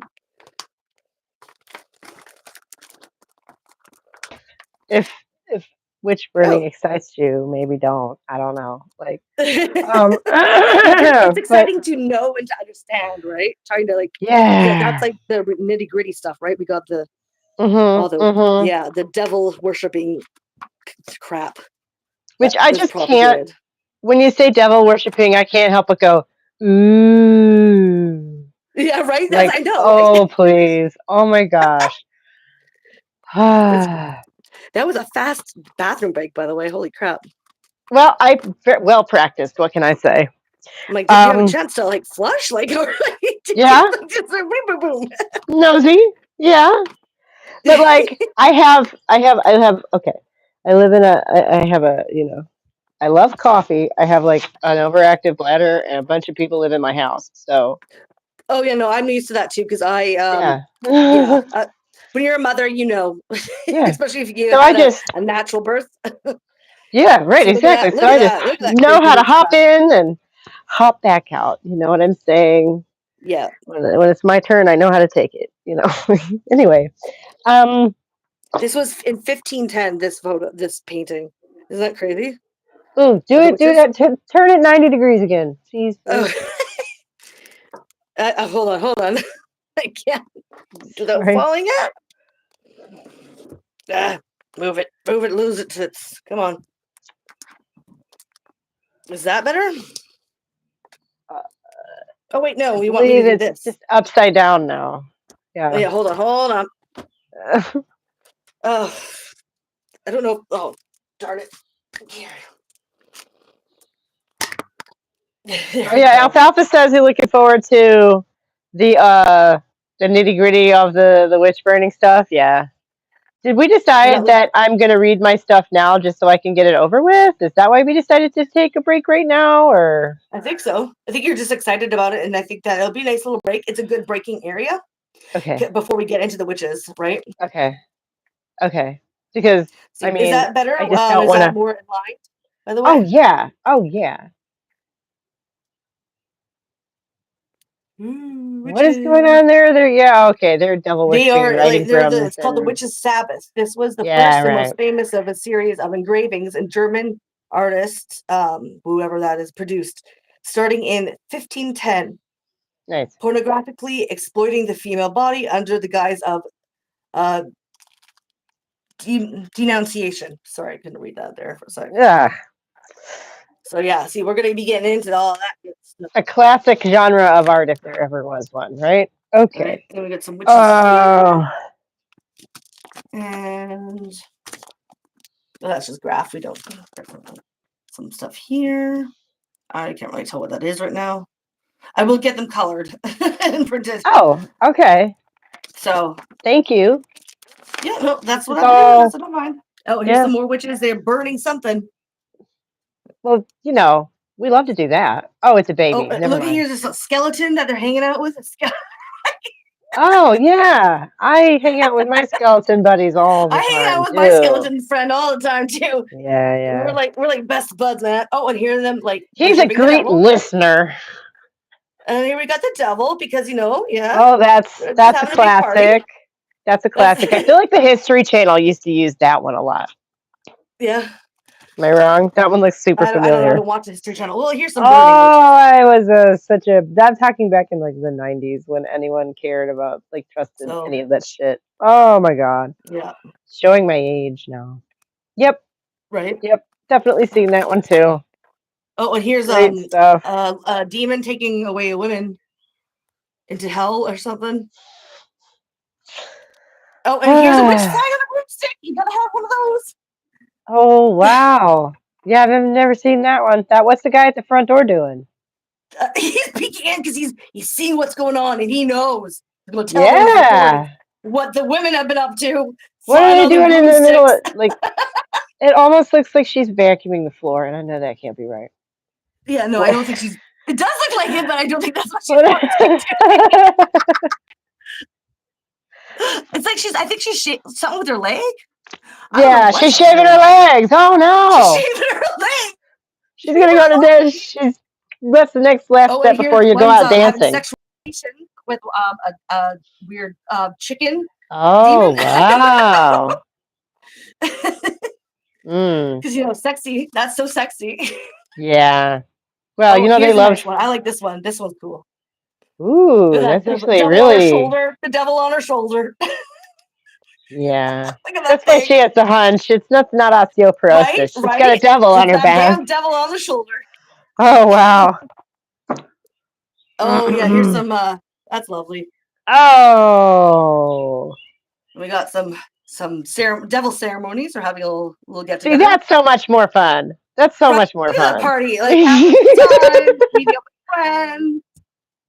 Yeah, yeah, it looks like a scene from Alice in Wonderland. Like, Right?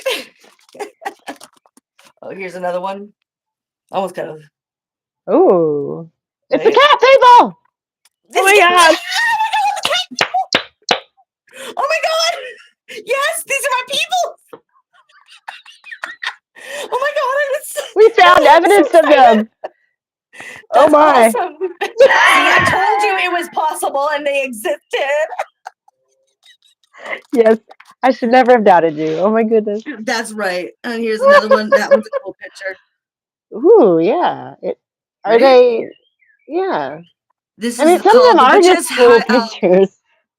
This is called the witches hereditary. I don't know what that says. I can't Herbery or something. Engraving by whoever that is. 1532. Oh, And so as the that's starry just globe suggests, the virtue of the herbs was strengthened by the prosper astral conjunction or something. I don't know. okay. That I'll be able to actually read it just better once sounds. I print it out. That's Not even like accusatory of anything, is it? That's just kind of neat. Yeah, I know. We'll see what really what it Behold the means. I don't witch's know. garden. I mean, okay. Yeah, we got some dude. I don't know. Ooh, He thinks he's God. Like, that's all I get from that. wow. Is this from the witch trials? It looks like ancient Roman stuff, And then we got or some like a more Greek, like a modern. representation of some Greek myth. We got some more modern drawings and Yeah. pictures from the 1871, and yeah, both of them 1871. So yeah, just yeah, we'll get into more of Oh that. boy! But Oh boy! Oh boy! Oh boy! Oh that's boy! just a little teaser of a little taste. Well, the illustrations are amazing. Is that how long the chapter is? Did you just flip through it? Oh no, that was more than just one chapter.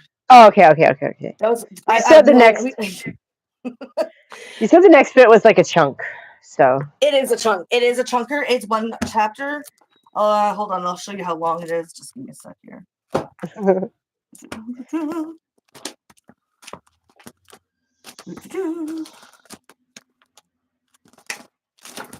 Almost. So we got. Come on. So we got Caliban and the Great Caliban chapter. So it's gonna be. See here. Just give me a sec here. You know, have black screen for just a bit.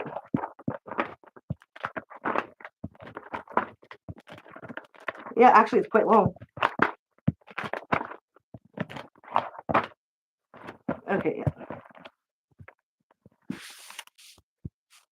So it's about this long. So normally we'd be reading and be about this, maybe, but it's about this much. One chapter. So, yeah. What is that? About It's going to three be a long times read. as But that's long, okay. maybe? Because I've gotten used to like reading out loud and it's not so hard on my Okay. throat. Yeah. Okay. Yeah. And yeah, I guess it would be nice to just get that stuff out of the way. You were like saying you hope people don't leave. I'm like, I also hope people don't leave. That hadn't occurred to me. Yeah, because it's going to get real spicy. Yeah. I mean, did you No. see And that my. party? That looked like a damn good party. And they have cat people. Like, What you more could can't you go wrong. possibly want, people? What more could you possibly want? Right? This is the ticket to have, obviously. Oh my God.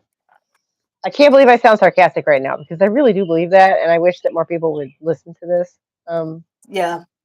Well, I mean, look at that dude. Doesn't he look like a cool dude? You want to get to know what is he doing? Yeah, yeah. I want that as You a want to know coloring what he's book doing, page. I want that as a coloring book page. right? That's what I want. I can't believe that there's cat people that It's I'm great. so happy. Just so happy with the cat people.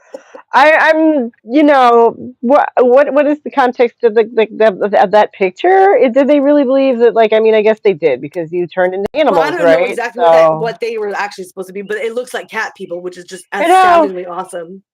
Yeah. I don't know if I can find it again. Where is that? I went right to it. Oh my god, it's meant to be. Let's see what it says. That's great. 16th century representation of Caribbean Indians as devils from Tobias George Smolin. Compendium of authentic and entertaining voyages, digested in a chronicle series, circa 1766. So those were indigenous people. This is what Oh my they looked like. gosh. Wow. So the cat people were in the Caribbean, is what I'm hearing. The whole time, this whole time, they were just in the Caribbean. Well, I hear it's nice down there, so that sounds plausible. Yeah, right. I mean, good place Yeah. to set up like a little community of cat people. I think. Yeah. You don't have to wear a whole lot of clothes down there, so Right? Just perfect. Because you're a cat person, you don't care about that. Exactly. Exactly. Oh my goodness. I wonder which island they inhabit down there. Oh my god. Yeah, I don't know. It just says the natives of the Caribbean islands. feasting on human flesh. Oh, that's what they're feasting on human flesh. That's what he wrote. Oh. That's what Oh. that's what he wrote. Wow. Well, I mean, if you're hungry and there's some conquistadors or like some people, So like some you Spaniards.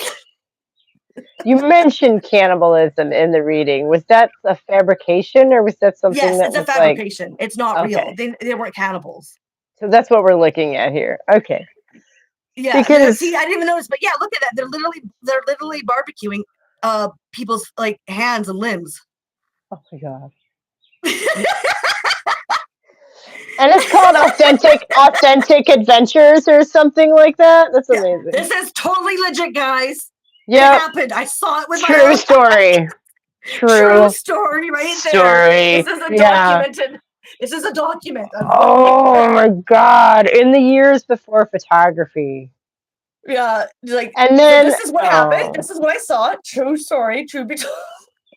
oh Cat my people goodness. eating limbs. Yeah. those, That's what the those Caribbean silly looks Indians. like. That's what the Caribbean looks like. That's why it is a top vacation destination nowadays. Because Yeah, of all the cat people cannibalism going on. yeah. It's very popular. Oh my god, that kind of relates to what What? they were talking about. They're eating the cats and dogs that are coming here. Oh Remember? my god! Well, it's revenge! It's revenge! Oh Against no! the It's in the same slaughter place too, Haiti. that's depicted right now, right? It's I know. It's just the oh, same thing. Oh my so we're god! still calling them. So we're still yeah. They're still saying they eat One of crazy them, I shit. forget who it was. It was some sort of like influencer guy was talking about that there were actually cat people that lived down there. Remember? What? He said No. that they were demons. It's some Christian influencer who's a big Trumper. Whoa. Maybe he was looking at this picture. Maybe it's like, dude, look at that. There's evidence of it. Like that's an amazing coincidence. Where do you even get? Where do you even get such a specific idea like that? Right? I mean, Besides maybe he was this like, oh my god, picture. this is proof that the cat people exist and they're coming after our own pets. And like cats, I guess cats are like demonic in certain crazy people's paradigms, right? I don't know. Just But anyway, that's because they're like. hilarious. See how everything comes back around, even the cat people. Jesus. That's because time is a spiral, I'm telling you. Anyway. Oh, that's too good. I Oh, love that's it. that's some fucked up shit, man. This, you gotta have callous humor to be able to stay sane in this world. Yeah. This is just bonkers. I really think a lot of times that's what humor is for. Well, no, I'm a big advocate for gallows humor because it's a stress relief mechanism, to laugh. Well, if you don't do that, then you cry and you want to kill yourself. Sometimes with how things go, that it's a good relief of stress and anxiety doing that and just taking the piss out of it kind of a thing, right? Oh, I think it's absolutely a necessary part of the human psyche, yes. Yeah, I think so too. Totally. I still can't believe the cat people. That's just too fucking funny. I love it. Oh, I love it. I love it. I want that as a coloring book page too. I gotta like put seriously posters of that shit. Like yeah, absolutely. But I want to be able to color it in first. Like I want like a 24 by whatever. It might be in color. This is in well, black I don't and white, care. but when I go online, I print them. They are in color. Okay, but like it's a wood carving, right? Like how much color can there be? I don't know if that one is a wood carve. Was that a wood carving or was that a painting? It looks like it. It looks like it to me. I'm not an art expert. It's kind of hard to tell because it's not the best printing job with the black and white. But I mean, I'll go online and take a peek then. Because some are but like this is the kind of thing where like because some are actual drawings like this, right? Yeah. Yeah. And then some are wood carvings, so it's kind of hard to tell which is which when it's black. No, but I suddenly realized I genuinely want like a coloring book filled with some of these like not the terrible ones, not the hanging ones or the burning ones, but like the ones with the witches gathered around the table having a party with the goblins. I want that in a coloring book. Right? That's like the best. I'm like, yeah. And the cat people, I want that in a coloring book. Totally, right? And I want what is he doing? Like just some of the sillier ones that are just like yes. The one with the dude at the front door and the lady, her broom is like stuck in the chimney. I loved that. I want Yeah, that in a and she's coloring shaving book. her legs. Yes, yes, that one. I want that in a color. I see, and like Sylvia, there have been so many weird coloring books come out the last few years, and I feel like this is so This much would more. have a place. This would have a place in the market This makes a lot with more fine sense than fans, other stuff that I've seen. This makes a lot more sense than other stuff I've seen. You know, right? like Oh, and I like the one with the devil on her shoulder. Like yes, that yes. one's good. That one's good. We can put her on the cover. Yeah. Yeah, Yeah. That's so funny. Just sitting there on that's her shoulder like beautiful. that. Like I'm not even kidding. I'm not even kidding, and not to make everything about my book, but I'm thinking of like companion pieces. Like I'm thinking of like I would love to like write to her and be like, Madam, would you mind if I took some of these illustrations and did such and such? Pretty please. You know, like I would do this as like some kind of a marketing thing because I'm starting to have to think that way because I have eventually a book to promote, assuming that the world doesn't eat itself in the next Yeah, 5 years. it doesn't eat itself. Yeah, yeah. Yeah. I'm still going on that assumption because assuming it doesn't, I have stuff to do. Yeah. And assuming it does, I still have stuff to do, but it's going to be pretty obvious what that is. You know, I won't have to worry about marketing anything, I guess. Anyway, It's good to look um, on the positive side. yeah, yeah. But Um, assuming the publishing industry still exists in like 5 years, you know. right? God only knows what the world's gonna look like then. Everything's But like I what I'm said saying before, is, accelerating. with all the love in my heart, I say to you, I'm not trying to speculate about that right now. We're just assuming, for the sake of argument, that it will for right now. Yeah. All right. Yeah. All right. So assuming that, yeah, I'm starting to try to think about stuff like that and like Yeah. community building fun tie-ins. You know what I mean? Like if Mhm. you think that coloring book is funny, you're one of my people. You know what I'm saying? If you want to color that in, you my Yeah. peep, man. If Right. you saw Then those cat you. people and you were like, I could go for that. Right. If you get that vibe, then you might That's your be. pop. Yeah. Yeah. Totally. Well, because I just think it's all so horrendous and it's so ridiculous. The worst part about it all to me, like for me personally, obviously, I'm not going to be burnt at the stake. So I'm speaking from a privileged position here. But the worst thing about it from my perspective is that people take that shit seriously. Yeah. That's why it's good to take the piss out of it because it's Right. so ridiculous. It's so Right. fucking ridiculous. Right. Which is why it deserves to be a coloring book that I can make That's purple and right. I green. am totally agree with you. I And will back you up. I will help yeah. promote it for you. I will be on your side like the devil on your shoulder. Like, I am for it. Okay. Well, so one of these days you'll sign on to the letter that I write to Sylvia Federici to be like, so how do I get the license to these pictures? Are they in I the public think you can domain just or get it like, because they're old. yeah? They're not copyright. Okay. Okay. Because it's her book that we got them from. And like, I would don't Yeah, but her want to give book, her. she's made free online so that people can Okay. actually have it I without just, having to spend money because she thinks it's that important. right. Well, okay. You see how like, I probably wouldn't be doing that. And I don't know. I might want to give her credit because she's the one who gave me the Yeah, idea. we'll totally give her credit for it. But even if you reach out to her, she probably would respond and say, go ahead. We'll send her a copy then.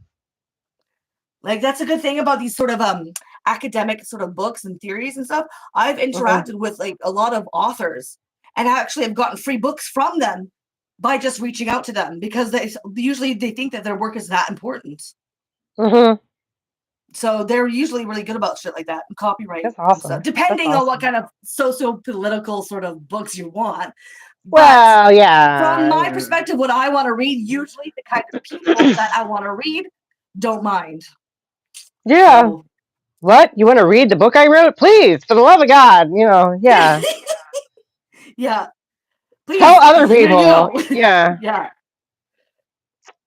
I've always thought that was real dumb. I've never to raise the bar of entry high enough that it's like an elite thing or like some kind of false scarcity of like ideas. You know what I mean?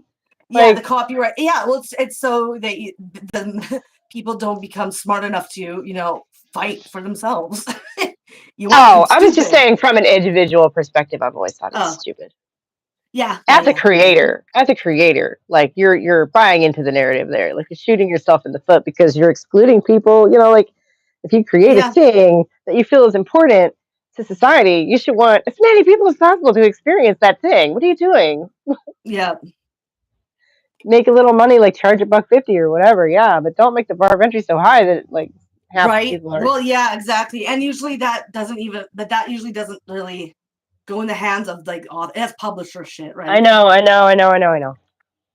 Ugh, Those greedy motherfuckers.